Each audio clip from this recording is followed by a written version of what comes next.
how you doing? I'm Sheila Moniga. Thanks for finding my channel. It's so great to see you here, and it's so great to be at the Diani Sea Lodge, a gem of a resort located in the southern coast of Kenya. Give them a call, pop in, book a stay.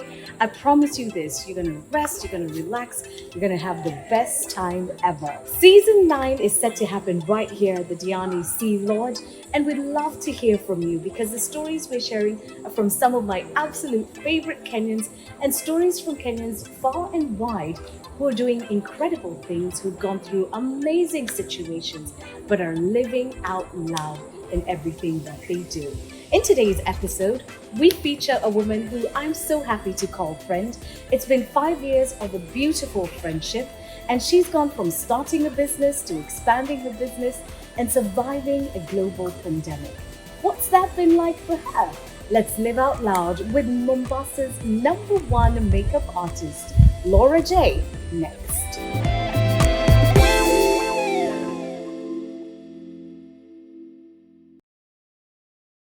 So glad you're still on this channel. If you haven't clicked subscribe, please click subscribe and hit notifications for a fantastic upload every Monday.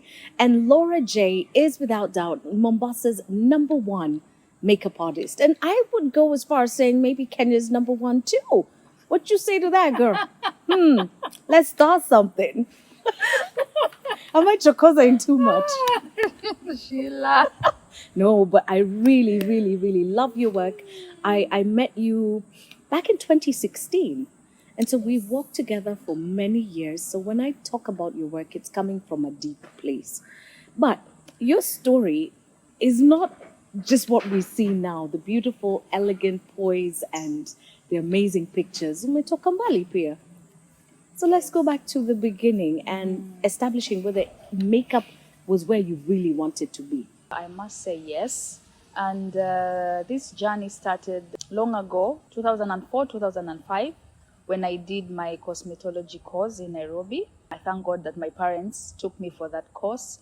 It was beauty in general, but then again, of course, we were taught makeup, though it was very shallow. Even before that, when I was in school, in high school, I used to like doing makeup on my friends when we have symposiums, when we have like inter-school activities. So I used to wake up early, do my tie my hair in a ponytail, and then I would do my wanja. Back then it was just wanja, and then powder, Miss Powder, if you can remember that. I know, powder. Miss Powder. That's where my radio career began because I sang on the commercial. She's Miss La La La La La. Yes, I know. It's a story for another day. Wow. But yeah, we're connected, girl. Yes. Yeah, so when I do that, and then now I'll sit on the top bed and wait for my friends to come. I'll do the same, just do their ponytails, wanja, powder, and Vaseline on the lips or lip balm, and then that's it. So I'd say yes, it started a long way ago, and I know it was meant to be. Looking at the work that you've done, I've looked at models. We are at this amazing resort in Ukunda, and you've helped us showcase Diani Sea Lodge as a bridal destination. You know, if you're going to get married or you want to host a party, finding someone that you can trust with makeup. And for a lot of people who don't live in Mombasa, but they come to Mombasa, they come to Diani on holiday, finding someone who can do a good job. There's always what wanashuku kidogo, who to look for. But I think you've proven yourself, and not just from your Instagram feeds, but even from today, what you've done. Your money, mama, looks so good. It feels right. And in being a makeup artist in Mombasa, because you trained in Nairobi, kwa nini ulirudi Mombasa instead of just practicing in Nairobi? Because most people say, wacha nifanye kazi in Nairobi. Yeah. Mimi, born and raised in Mariakani, and then now living in Mombasa. I love it here. I love the coast. And why not? Why not? Because, of course, Nairobi, there's a lot of competition. And then apart from competition, my family is here. My family is in Mombasa. So why not? You can make it anywhere. Pale Mungu amekuplace. Mombasa, anytime, any day. Mm-hmm. Yeah.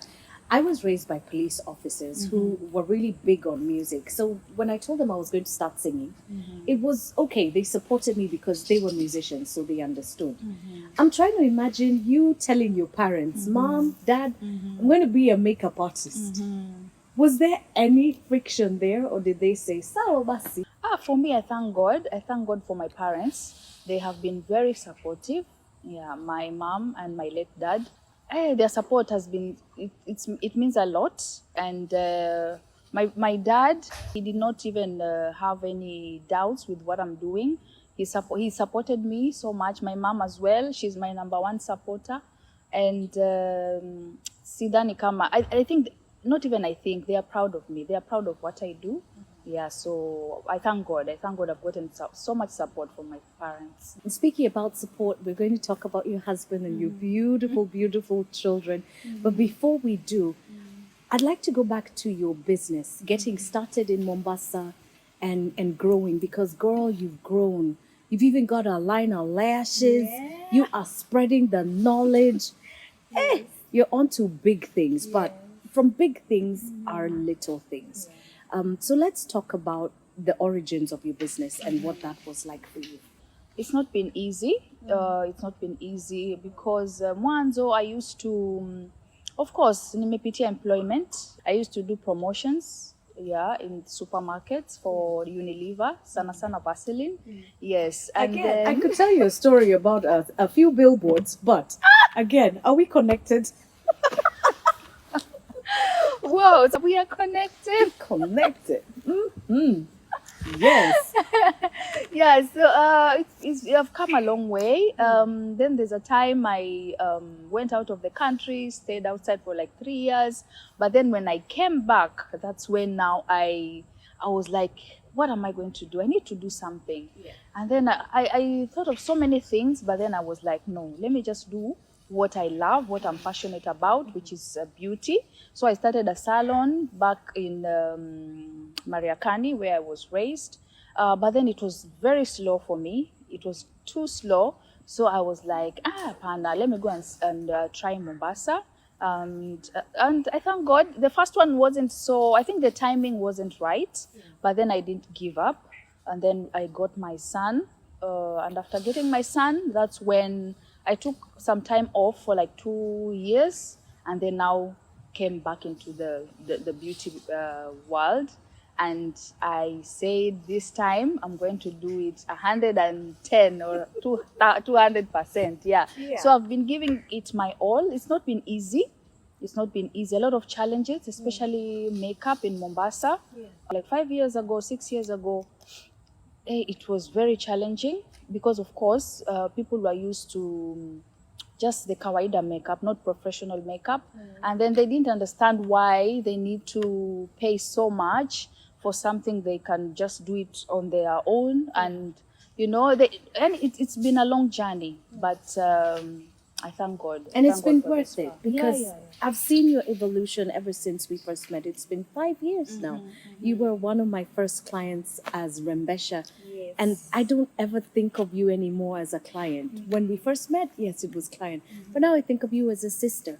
Whenever I'm in Mombasa and I've got work or things I need to do, I'm on the hotline from before I've even left the city. Laura, I'm coming this way. And a lot of other celebrities have also been here and have had the wonderful pleasure of being touched by Laura.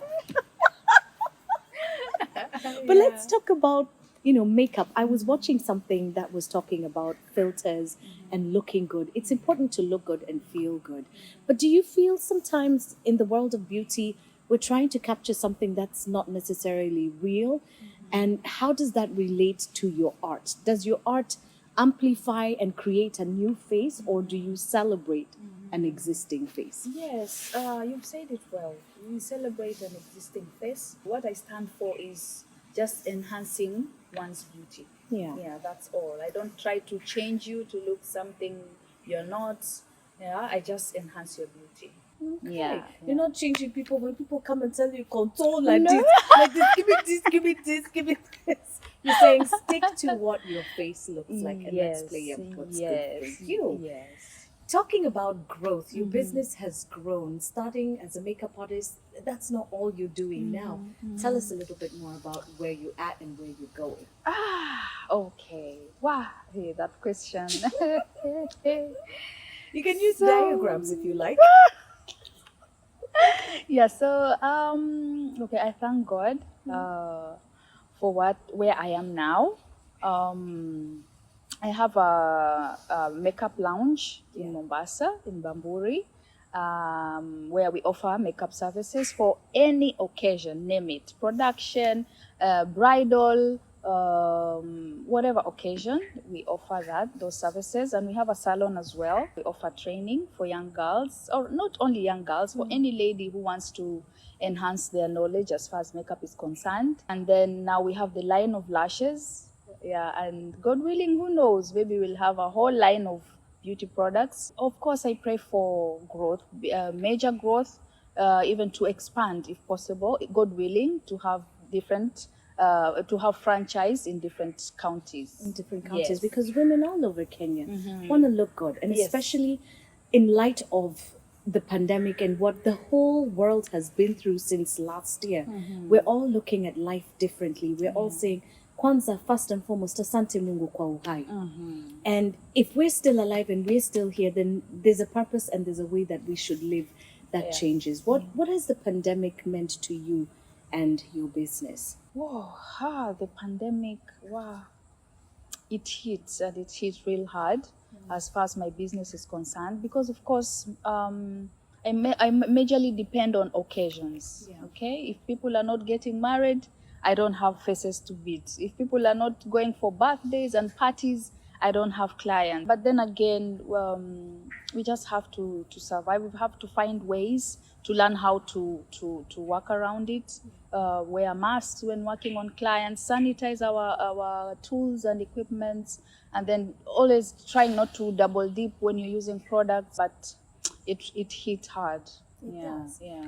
And has it changed your outlook on business? Has it fired you up to think, I'm going to invest more? Or are you thinking of moving in a different direction? What sort of impact has it had on your future plans? Oh, for my future plans, I think it's had a positive impact, because it's made me to think outside the box, to think of what else can I do. Yeah, I remember there's some season during the lockdown, I used to cook. I used to make chapatis and deliver within my estate and get orders as well.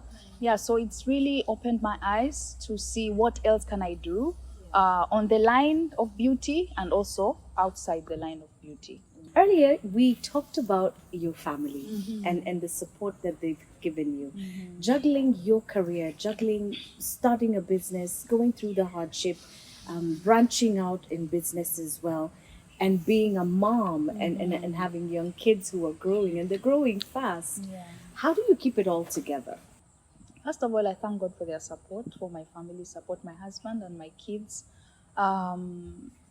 It's not easy trying to find the balance, but you have to. My husband and my kids have they understand what I do. My husband is super supportive. He can wake me up really early. Sometimes there are some days I have to sleep outside because of work. He's very understanding. He's not that kind of husband who will be like calling all the time, or and then my kids, I think they've adapted to my work schedules, and my daughter is very supportive, and I don't know if she's going to take after me, but we'll wait and see. And if she does, is that going to be okay? Or are you telling her, No. Imagine that's very okay. Like now, the fact that she's waiting to go for high school, she normally attends the class when I train. And I see she's coming. I was even telling her yesterday that once she finishes her university, she can now come and take over as I retire. But she's coming. She can do eyebrows really well and eyeshadow. She has that hand. So I'm encouraging her, because I don't know. She might be the future Laura. I don't know. Why not? Why not? Why not? Yeah. Laura, I love you, and I could talk to you until the sun sets. And because you're not here with us at Diani Sea Lodge, I'll tell you this, It is setting, so we want to go and enjoy the sunset. But I'm so grateful, and I wish you all the very, very best with all that you do. You know, we're always going to be here for you. But as we close, what's the one thing that you know for sure? Because we've all survived this far. And we're still not out of the woods. And we all need to find things to hang on to, inspiration, hope, a reminder that this too shall pass. What is the one thing you know for sure? One thing I know for sure is if we just put our faith and trust in God, this too will pass, and we're going to look back and we're going to say, like, I remember those days. La, la, la. Yeah, I think that's what I can say. This too shall pass. Let's just have a little faith and have a lot of hope as well. Yes. Thank you, Mommy. I am so thankful. I can't believe season 9. And finally we get to do this. Thank you. It's taken us 5 years to make it happen. Yes, Sheena. No, thank you for having me. Thank you so much. Thank you for coming. And thank you to Diani Sea Lodge for making this work. A set of incredible experiences that we're sharing in season 9. Even as I say my thank yous, I'm also going to say thank you to you for watching this to the end. Drop us a comment in the comment section below. This life, live it. Pursue everything that you're chasing. Do it all, whatever it might be, just as long as you don't hurt nobody, okay? All right then. Until we catch up again next week, in all that you do, live out loud and see you soon.